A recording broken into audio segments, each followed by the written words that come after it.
This episode features discussions and interviews around sensitive topics that may not be suitable for all listeners. It was on a Sunday and I'd played a football match that day. And I'd come back and I'd had a bath and went onto the PlayStation with my friends. We had a knock on the door and I was living at my mum's at the time. And my mum went to get the door. Mum came into my room and was like, it's the police. I was quite scared. But I also didn't feel like I needed to be scared because I didn't know why they were asking for me, but two, it didn't feel like I was fully, they didn't say I was under arrest until I left the building. Hello, and welcome to The Problem with Man. Over the next 2 episodes, we're looking at false allegations and the destruction and damage a false allegation can cause. We're hugely humbled to have Liam share his story and experience with us. In 2015, Liam was a university fresher, studying criminology, when his life was upended following a false allegation. We'd met at a party that a mutual friend was hosting, and we got on really well, and it was kind of just a really stereotypical teenage kind of romance. We were texting, we went on a couple of dates, and from there we were in a relationship for about a year and just under a year and a half, around that sort of range. It's difficult because I don't think anyone who ever goes through this can really say I knew there was something wrong. I knew that there were mental health issues. I knew that there had been things, or I had been told, this is the problem now, is that I say I know, and actually it's difficult to know what to have trusted. I was told certain things that explained kind of why she suffered from mental health issues. And so it was never a question of I think she's going to go off the rails. It was more, you were a bit more sensitive to particular topics, or you were a bit more patient because you would be able to just try and understand why they were potentially communicating in not the greatest of way. Or, it could be anything really, and you'd sort of feel like, rather than it being like a reactive kind of thing where you think she's going to do this, you think she's done this because of what's happened in the past. And so it was kind of, you sort of found yourself explaining it that way and being a bit more just mindful of what's happened previously. Like most relationships in your late teens, and with the prospect of heading off to university, Liam's relationship kind of came to its natural conclusion. The relationship was, we had a conversation. It was it felt very mature. There's no other way I could kind of explain it, in that two people sat down, realised that they weren't really getting along. It wasn't like an I hate you kind of thing. It was just, it wasn't love. That was it. It was end of. We weren't in love anymore. So at that point, we wanted each other to be happy, and we decided that we weren't the people to make each other happy, and that was that.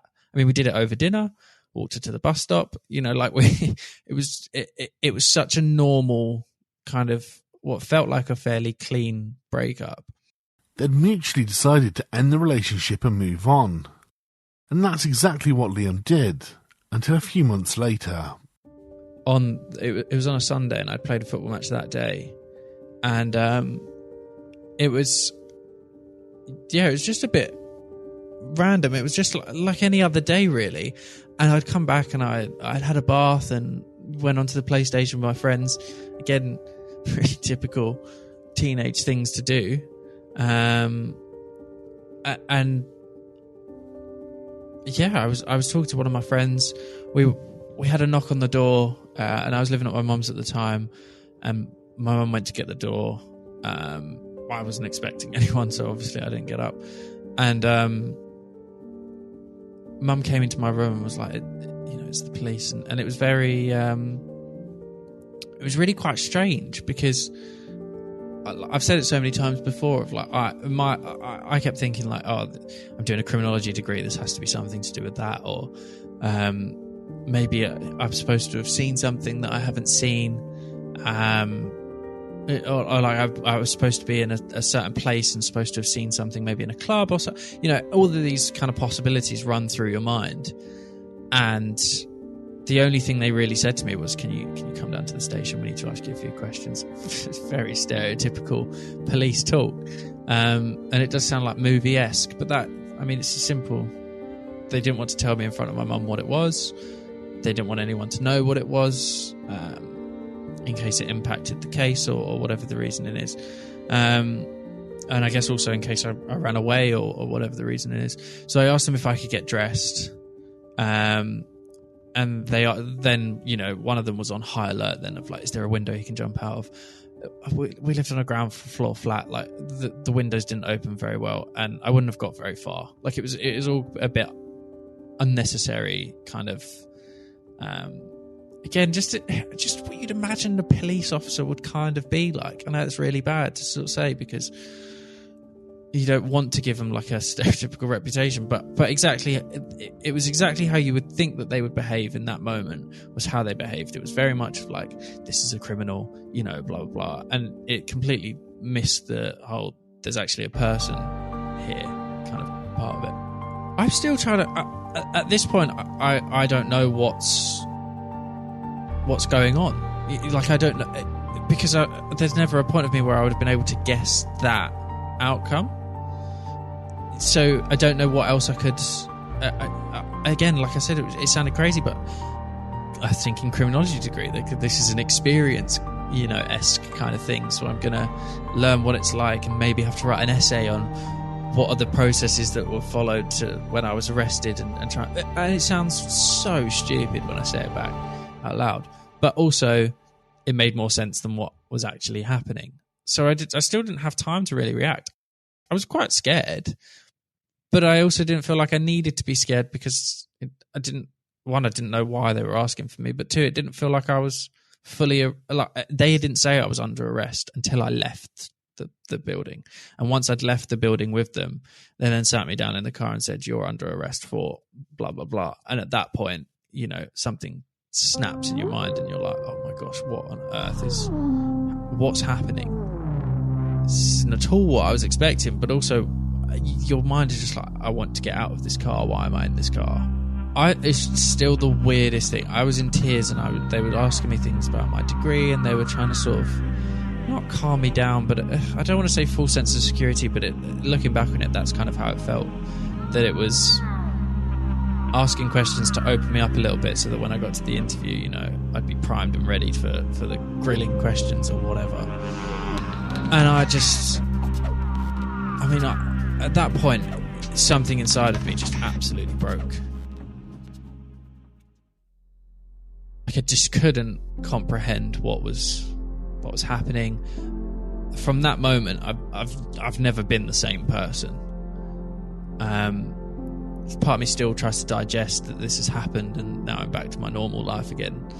And I'm trying to remember parts of myself of who I was, and wanted to go back to being that person, and this internal struggle of trying to go back. And I just think it was from that moment in that police car where the way that I felt, just the betrayal of a person, but how far what somebody says can go, even at that early stage, just absolutely shattered my perception of anything, of people, of life, of very much life is short kind of feel to it, but also just how easy it is for somebody to take things away from you that you've kind of built up for yourself.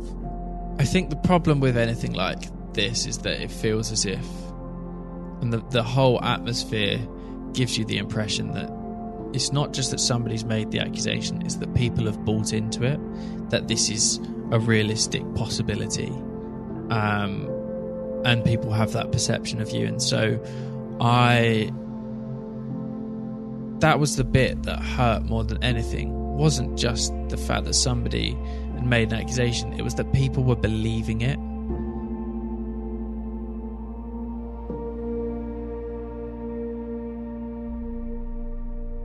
Ros Burnett is a senior research associate at the Centre for Criminology at the University of Oxford.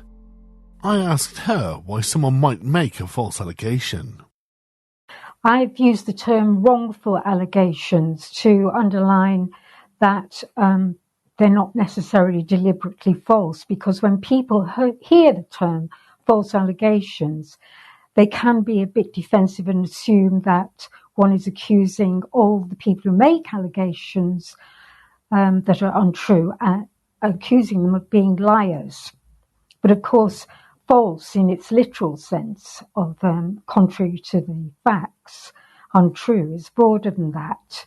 And there are different categories, sometimes combinations, but I think it's more helpful to think of false as equal to untrue, including in allegations made in error, but also false allegations that are knowingly false, and to divide those into ones that are malicious, which is probably a minority, and those which are made knowingly but for other reasons, other causes.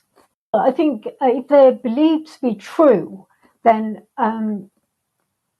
especially in the case of allegations of non-recent abuse, formerly called historical, but I think the term non-recent is preferred by those who say they're survivors, they can go back decades and decades. And we all have memories of things in the past that when we revisit them, we might elaborate in different ways or perceive them differently. And then having rehearsed those memories, those revised memories, if you like, in our mind, they can become edited and believed, even though the original event wasn't quite the same. We have no way of accessing the truth there. Putting false memories aside, there can also be a financial incentive. Once you've reported an allegation to the police, you're able to apply for compensation via the Criminal Injuries Compensation Authority. Matthew Scott is a criminal barrister and has acted for clients in a range of cases, including appeals, wrongful convictions, and miscarriages of justice. The problem is that the compensation available to victims of sexual abuse is actually set quite low in terms of the statutory compensation paid by the Criminal Injuries Compensation Authority. It's much lower than you would get in a civil claim. So on one hand, it's rather a mean system. In another way, it's rather an overgenerous system, because you don't even need to establish a conviction, although it certainly helps if your alleged assailant is convicted. I think it does need looking at again. I'm not sure there are any very easy answers as to how it should be reformed, but I think it probably does need some reform, yes. There can also be a psychological benefit for some accusers, as Ros Burnett explains. Richard Webster has written about this in great detail in his book, The Secret of Brineston, 2005. He did a very in-depth study of allegations of abuse against carers in children's residential schools. And he talked about psychological benefits that motivate and sustain claims of abuse. I'll just read a quote, if I may. He said, "What is not generally understood is that the act of making a false allegation of abuse can and often does bring a feeling of psychological satisfaction. People who previously felt overlooked and insignificant may suddenly find themselves the centre of attention, concern and sympathy.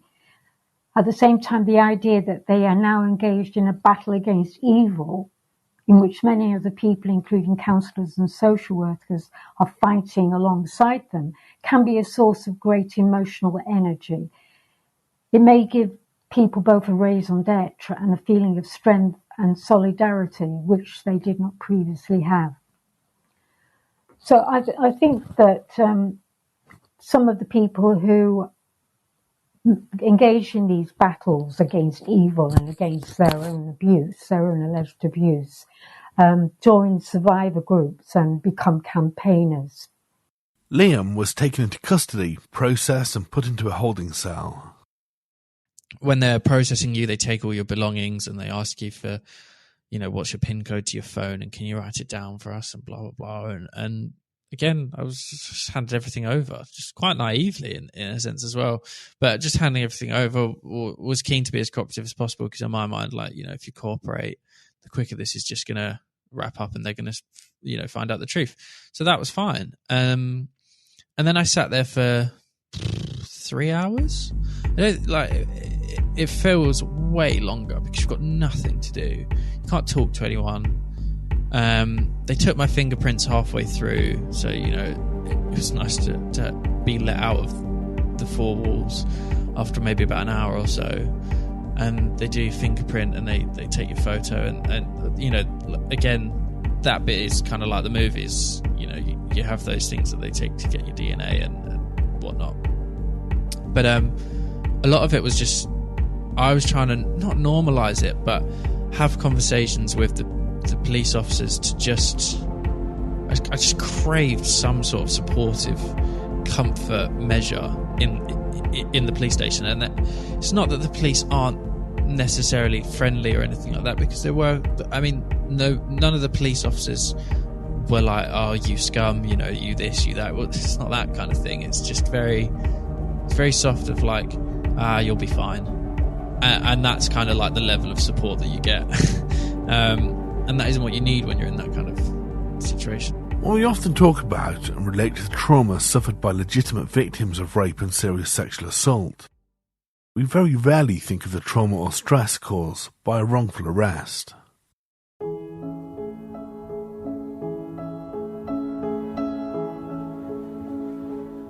So I was just sat in this box on my own, just completely broken.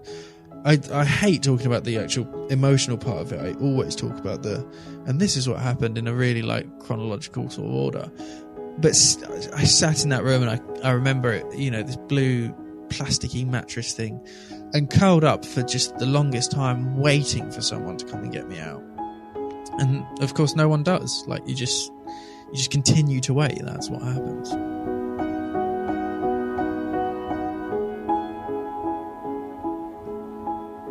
It's an experience I would never wish on my worst enemy.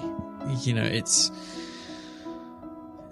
not something I'm keen to go through again. But it's impossible to fully explain because you repress so much of it and you bury so much of it. Even now, to just kind of, when you need to continue just with life, you just have to, there's two ways of coping. You either kind of accept that it's happened and move on, or you pretend it never happened and you kind of push it away. But whichever way you do it, you're still pushing down a lot of the feelings or trying to ignore a lot of the feelings that were going on in that given time. I mean, yeah, I was a kid, I was 19 when I was accused. So I was still young. I think even now, knowing all that we know, knowing all that I know now about the criminal justice system and the law and all the things that I've learned and all the people that I've met, even now, I still don't think I'd cope with it. I just don't think I'd be able to press on.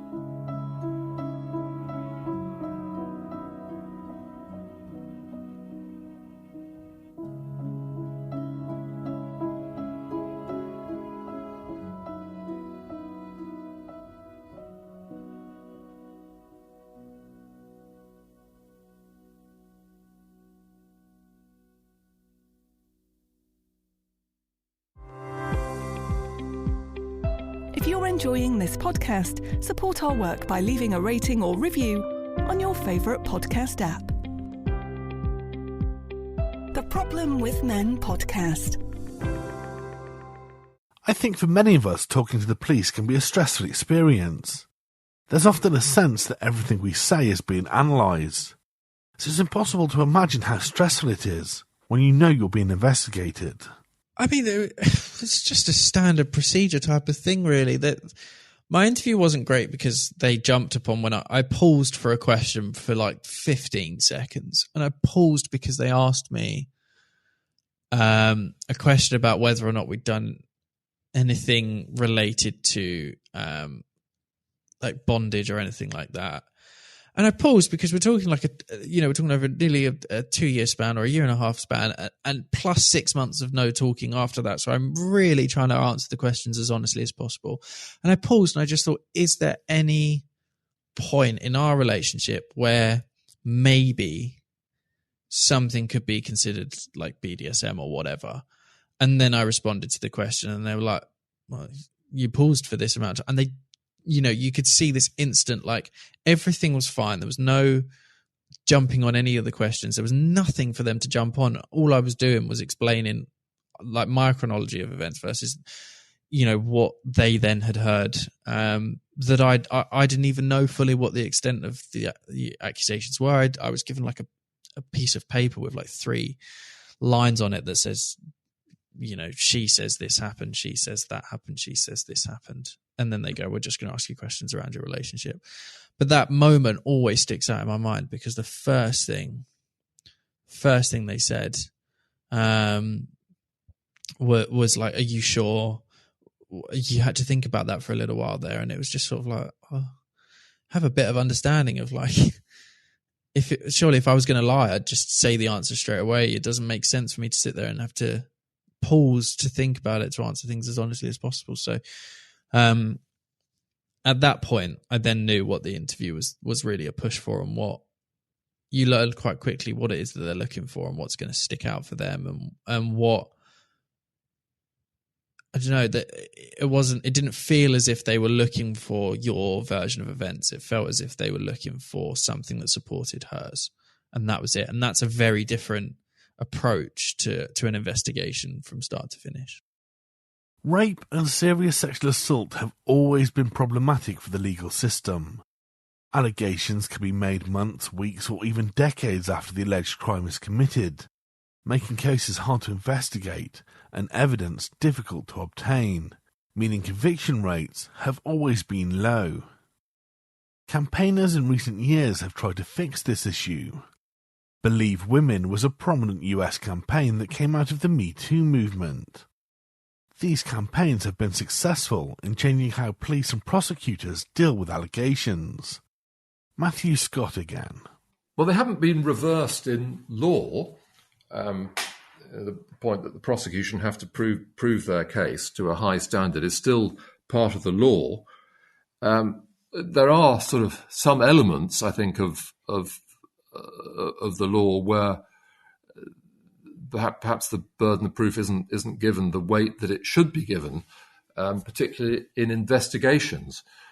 And one still has the sort of principle which is very muddled in practice, but the police are taught, well, you must believe the victim when the complaint is made, and then they're told, well, having started off by believing, then you go away and investigate it, and they say, well, at that stage we have an open mind.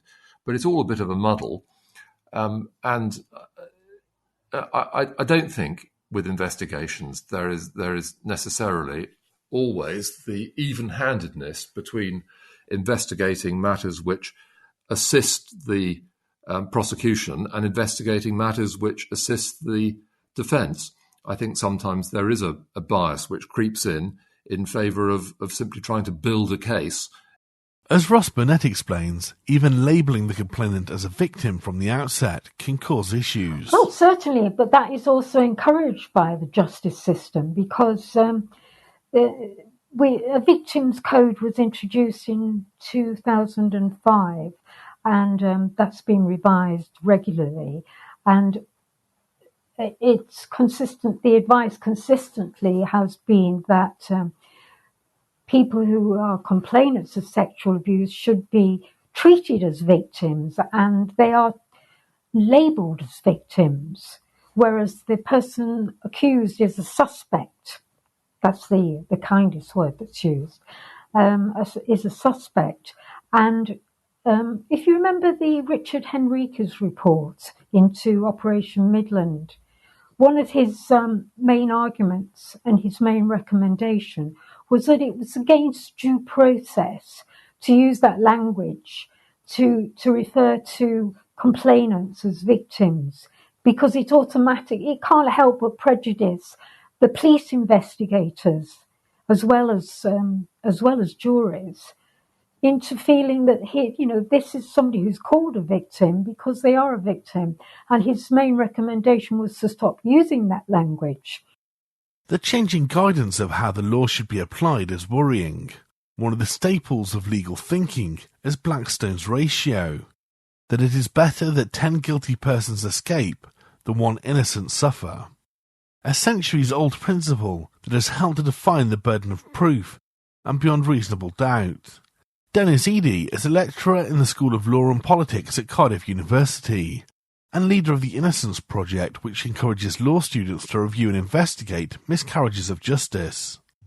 As I always say, it's if you want to have a justice system which believes in proof beyond reasonable doubt, or being sure as it's now referred to, then you do have to accept that sometimes people will actually be guilty and they will not be convicted, or that there might be a low conviction rate or even a low prosecution rate in sexual offences, because sexual offences are so difficult to prove either way.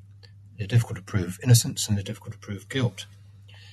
And what the approach of believing the victim and the general idea of achieving targets, what those things do is to undermine that principle of proof beyond reasonable doubt.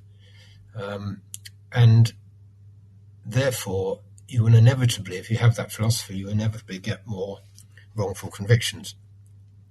And it seems to be a choice that society is making, to accept that we abandon that notion of proof beyond reasonable doubt.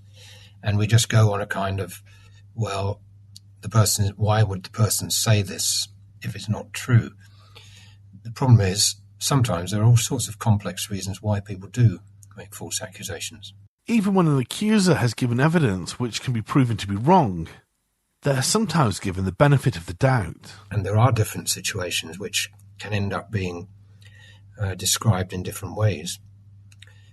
Most of the cases we deal with are historical, and they date back 10, 20, 30, even 40 years. In some cases, the accusation has only recently come out, and there's been a whole flood of this, such that prisons are filling up with quite elderly men mostly, based on accusations from so long ago that it's quite impossible to really prove them either way.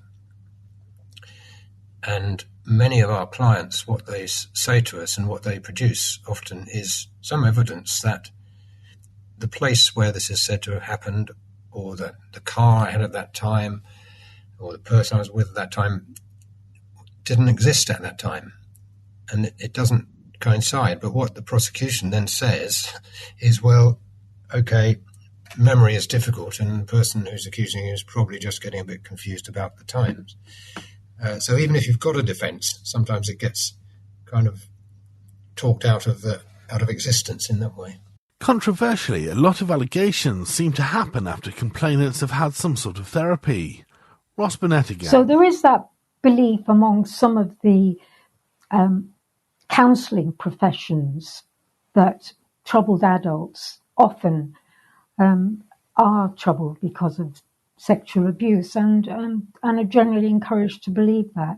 So we don't know, without having some kind of documentary evidence or some concrete evidence, whether it's actually true.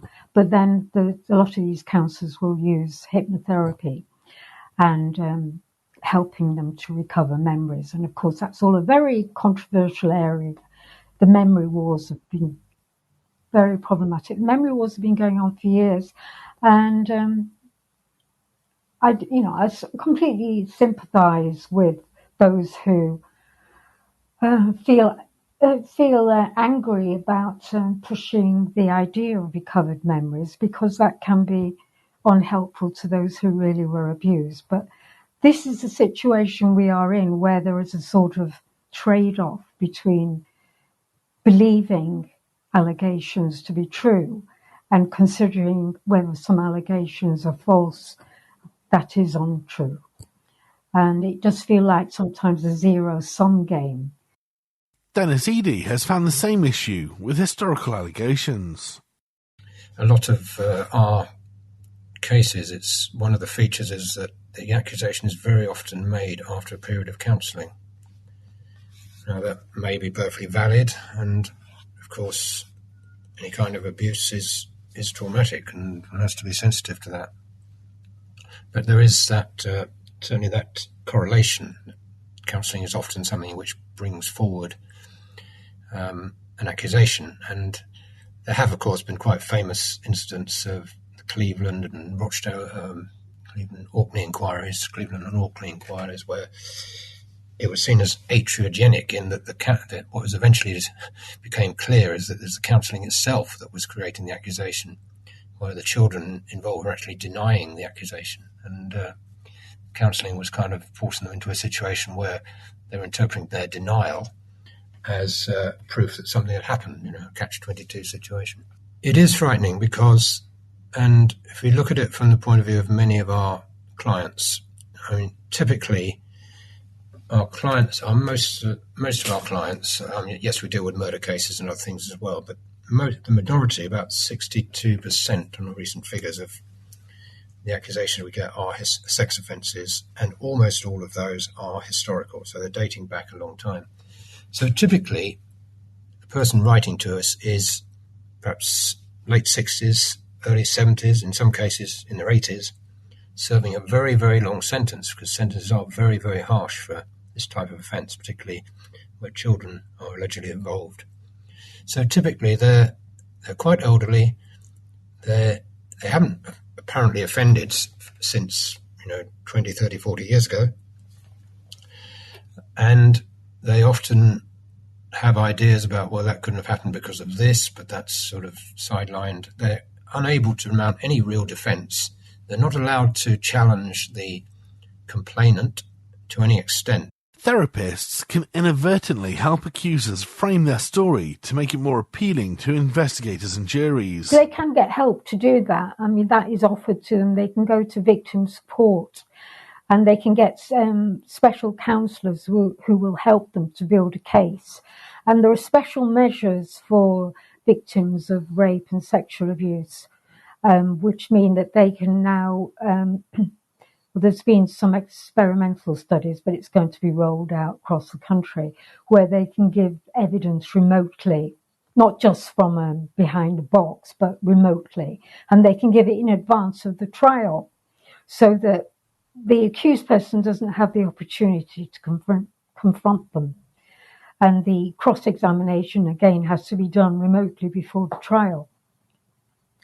So yes, they do have that opportunity, and also there are counsellors who they can go to who will help them in framing how they feel and how much they've been hurt by this, what harm has been done, so to help them use the appropriate language. And it's extremely emotional information that to impart to a jury. It can, when you hear about the pain and suffering that people have gone through as a result of the abuse they claim, you can have a visceral reaction to that. It's hard to remain impartial, for members of the jury to remain impartial.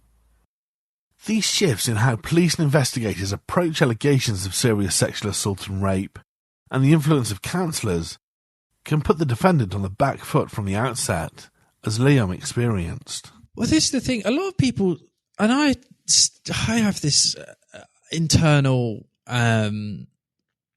debate, I guess, of like, well, if you're telling the truth, surely you're just carefree. And it's more like, once you realise that their reasoning for why they're asking certain questions in the way that they're asking them, and that they're looking to just find anything that might support her side of it, whether or not it could be interpreted differently or however. At that point, that's what makes you anxious and nervous. And that's when you start doubting yourself, because you start thinking like, have I misunderstood the situation? You know, is there a possibility that this could be perceived by her as forceful or uncomfortable or whatever it is? And you really start just throwing yourself into this turmoil of internal thoughts of like, you can't understand why you're in this position, so you try and understand what she said and not justify it, but understand how she got there. Because just doing it on a whim doesn't make any sense. Like, there has to be a reason, or there has to be a thing. And especially when you had, like I said, not a bad breakup, you still don't want to believe that this horrible person that's actively trying to destroy your life. And so you want to try and get to the bottom of this and sort it. And I think as time goes on, you just realize the person's just absolutely either malicious or just lost it. It's still hard to know even now whether or not what the reasoning is. I was just desperate to not see the worst in a person. It's probably my biggest flaw in this case of just desperately wanting, because a lot of it then later on was, well, she's going to withdraw the accusation because obviously she knows it's not true. So why? There must be a stage where you have that, something clicks in your mind and goes, this is so wrong. I can't believe I've even gone this far. This has to be stopped. And the sad thing is, it doesn't happen. It doesn't cross somebody's mind. But yeah, in my head, I'm still just I'm aware of the trouble that potentially it would get me in, but also it's just, a lot of it is just trying to digest it and trying to work out how you've got to that position. What did you do?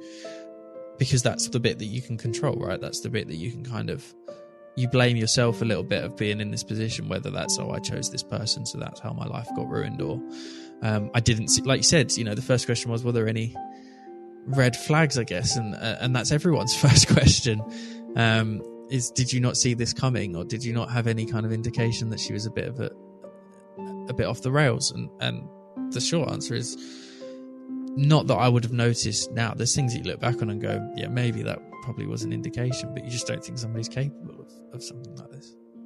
Liam was eventually released while the investigation continued.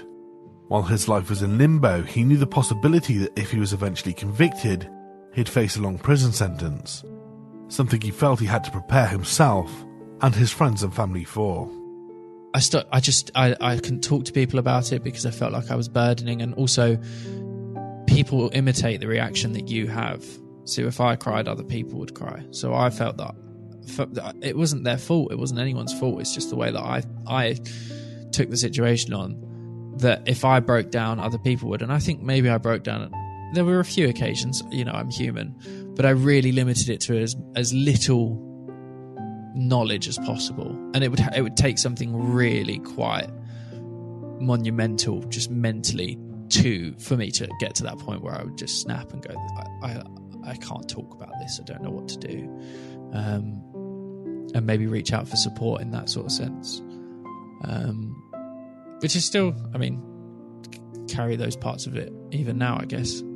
I was more adamant that was what the case was going to be. I think the likelihood is, my mum would have come to visit and would have doted on me hand and foot to make sure that I was as comfortable and safe, and my friends would have, visited. Like I said, I've got brilliant friends. They really would have just, I don't know, treated me as if, although I'm in prison, that somehow I'm still involved in all the group things. But my approach to it was like, I really just, at that point, I wasn't going to be Liam anymore.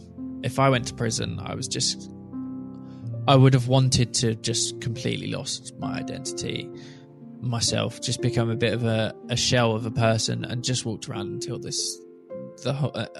until life ended, I guess, really, as morbid as that is. I would have preferred to have been referred to by like a prison number, and that was it. Because for me, it was then a case of like, if I can't live my life, I don't want anybody else to put their life on pause. And so I tried to make arrangements with my friends, and it was really stupid. Everyone spoke to each other about it afterwards. But, you know, I then spoke to them about, you know, will you kind of make sure you're there for this person? Will somebody make sure they look after my mum? And I tried to get all of my friends to agree that one of them would look after the other one, to talk about, you know, whatever issues. And if anybody was ever going through something even close to as serious as this, that they would make sure that, you know, they were 100% there as everyone else has kind of been, and make sure that, in my mind, I just wanted people to be looked after. Like, if I had no control over what was going to happen to me anymore. It was just a waiting game for the trial.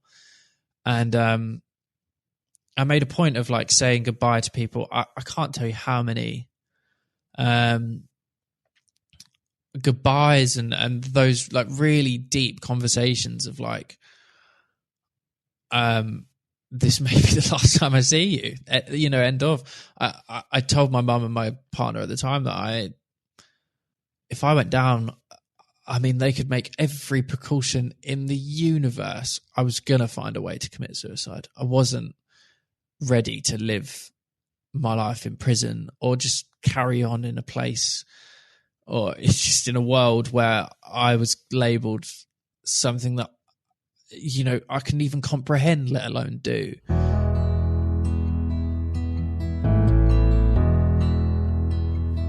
I've been lying here for too long. I don't know what else to do. I wanna get away from every little thing just to try to make it through.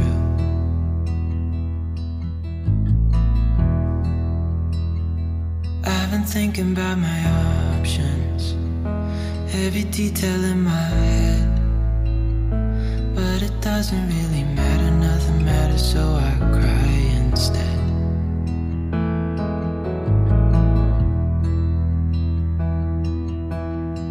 I've been running in circles, trying to catch my breath.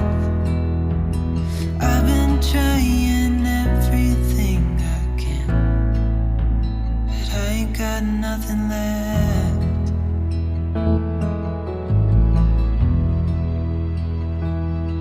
We're continuing with Liam's story and looking at more issues surrounding false allegations in the next episode of the Problem with Men podcast, which is due to go out on the 14th of June. Hit subscribe now to make sure you don't miss it. And of course, if you've been affected by anything in this episode, we've put links to various resources and support on our website at theproblemwithmen.co.uk.